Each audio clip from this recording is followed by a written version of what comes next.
Salvete.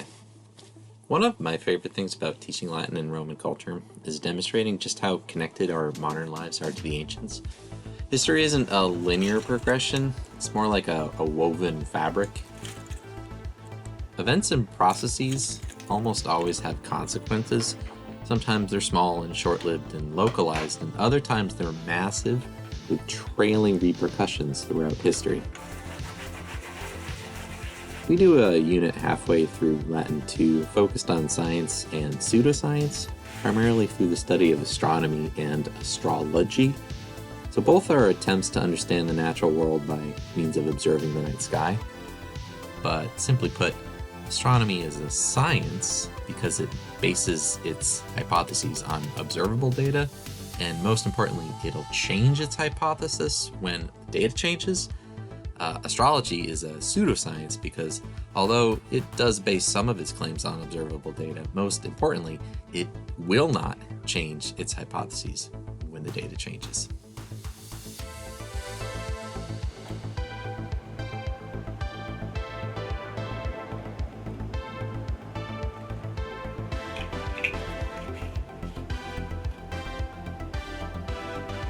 For astronomers living 2,000 years ago, the accepted model was of a stationary Earth with the stars and planets moving around it. It's called a geocentric model. The Babylonians and Chaldeans had been watching the night sky for generations and had made nightly records of their observations. Strangely, sometimes the planets changed in brightness, or even weirder, in direction. Babylonians created mathematical models for predicting the movements of the planets, and later the Greeks created a geometric model. Hipparchus attempted to combine these two, but it would take another 200 years or so for Ptolemy to successfully achieve this.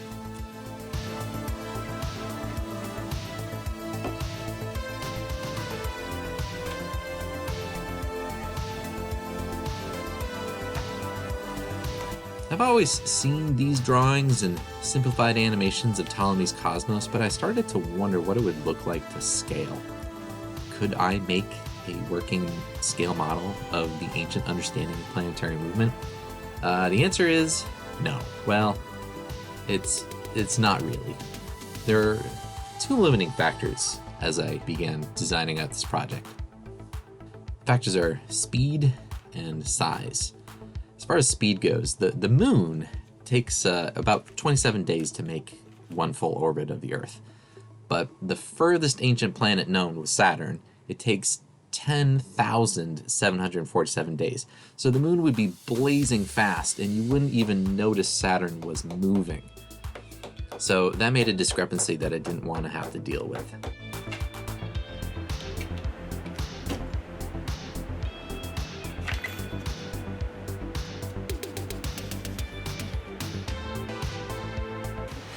Okay, so this is confusing to me. So I bought these 440 inserts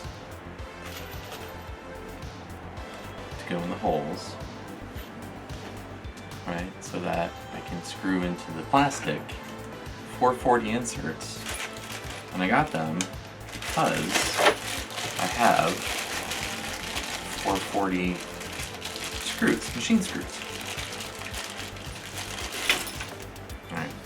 So I got a 440 machine screw. So 440. These come in 440, and I don't get it. I don't understand. You can't screw them. They don't work. They're like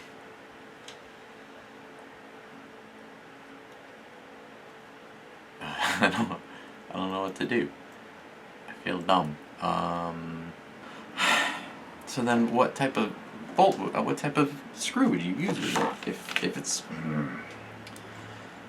I guess this is a trip to the hardware store.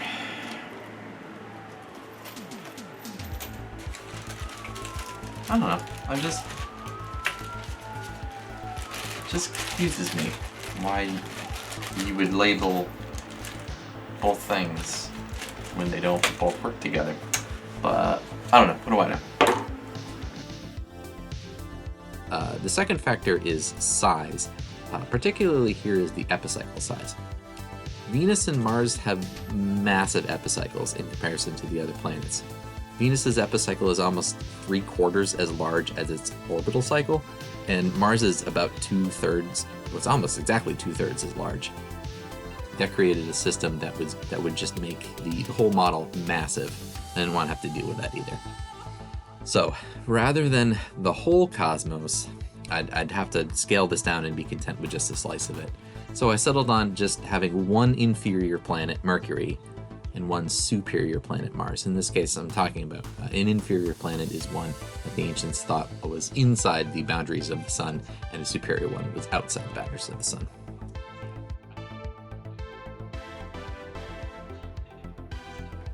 It's about the time that I discovered I needed to scale this down significantly that I came to a sudden realization that all of this had already been done. I was trying to redesign the Antikythera mechanism.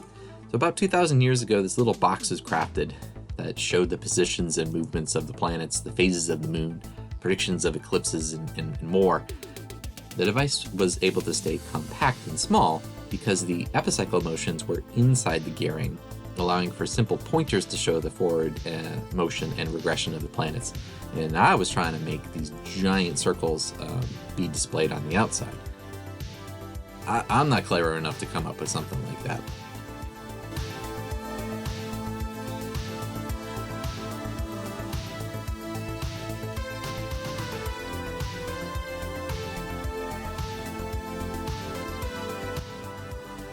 But I was encouraged to continue my little project when I discovered some really simple geometry and interesting coincidences that a stationary geocentric Earth provide, and it reinforced my decision to only really model out 2 planets. So coincidence number 1, right? The epicycle center of the inferior planets, like Mercury and Venus, is always roughly aligned with the sun. Coincidence number 2, all the superior planets, like Mars and Jupiter and Saturn, have an epicycle period of exactly 1 year, right? So they only make one full epicycle every year. Coincidence number 3, the superior planet epicycles always point in the same direction as a line connecting the Earth to the sun.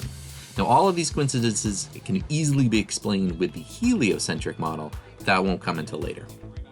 So for now, these are the geometry that I decided that I could go with.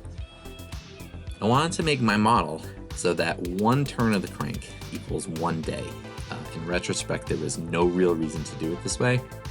Either way, the sun makes a full rotation after 365 turns of the input crank.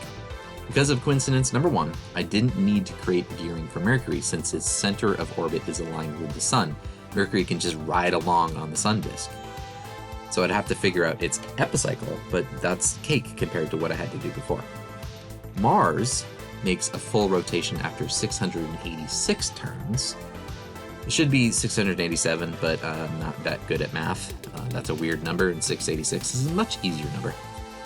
Rather than invent gearing to turn Mars's epicycle, I just wanted to rely on the geometry of those 3 coincidences, well, the last 2 coincidences, to physically connect Mars to the sun to satisfy those 2 coincidences.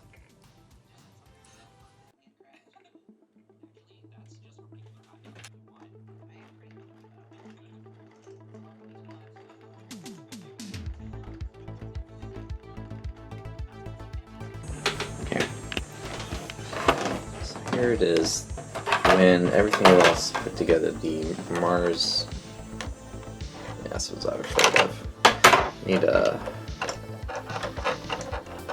I'm gonna need a stronger counterweight because this pulls it down too far. So that's where it will be. But right now, you can see it needs. It's rubbing against the sun, so there's one problem. So I'll need to reconsider making a stronger counterweight. And the other problem is, so there's the standoff for Mercury. Mercury's, there it is right there. But it's really far away. I don't know why that's so far away. So So there's a couple of things that I can try to do in order to get that right. So anyway, so let's take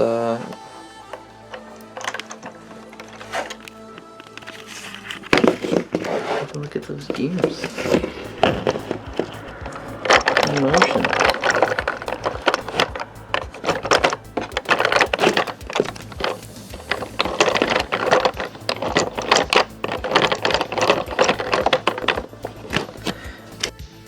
There were a ton of problems and challenges with this project. I had to teach myself gear design first off, which honestly was a lot of fun. There's some excellent resources available. And then there were some stupid things, like forgetting that I was using metric in the design and buying Imperial hardware. That baffled me for a good hour until I realized how dumb I was being. And then there were some weird things. I used to be a CAD draftsman a long time ago, and a lifetime ago. So I'm pretty familiar with technical drawings and design software. So I've been using Tinkercad mainly because it's free. And I don't know if it's the file size of this project or what, but I feel a little betrayed by Tinkercad. 100%. I know how to align objects, and I've been super cautious about aligning things like the center lines of axles and gears. But then I download and print the objects, and all of a sudden there's an off-center hole here and there. It happened at least twice, but I suspect more. As you see when I show off this thing later, it's a little wobbly. Something's going on.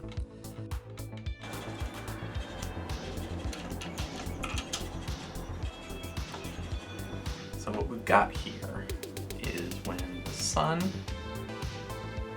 and Mars, what we need is this distance to maintain to be always the same. So when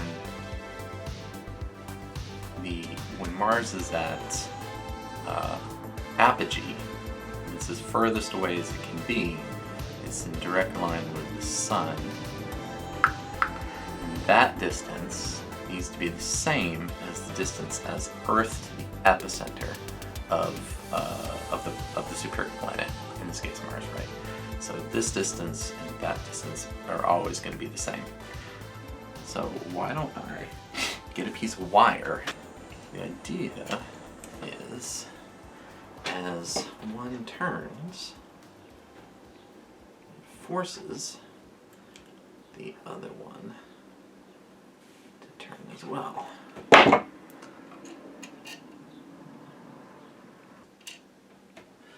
Okay, so let's see what happens.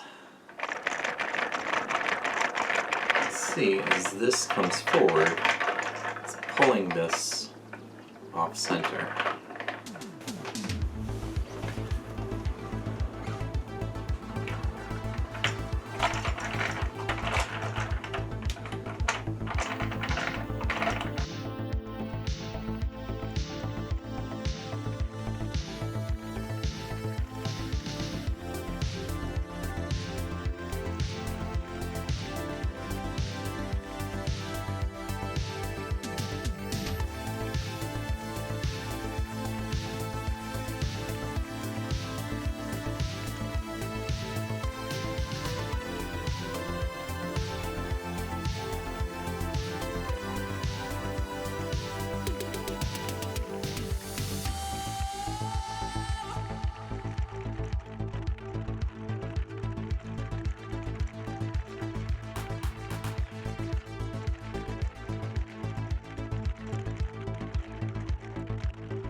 Alright, so I don't know how many years that was.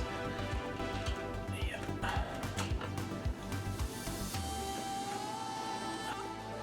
Alright, so there's a lot of small little problems that I'm not sure how to fix. I guess for version 2. There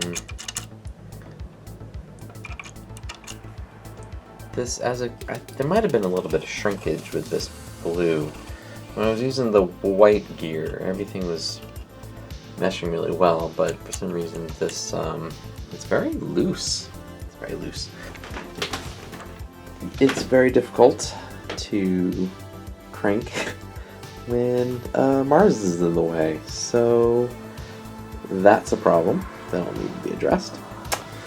What else? What else? What's another problem? Oh, well, here's the big problem. So this linkage, okay, let's try this again.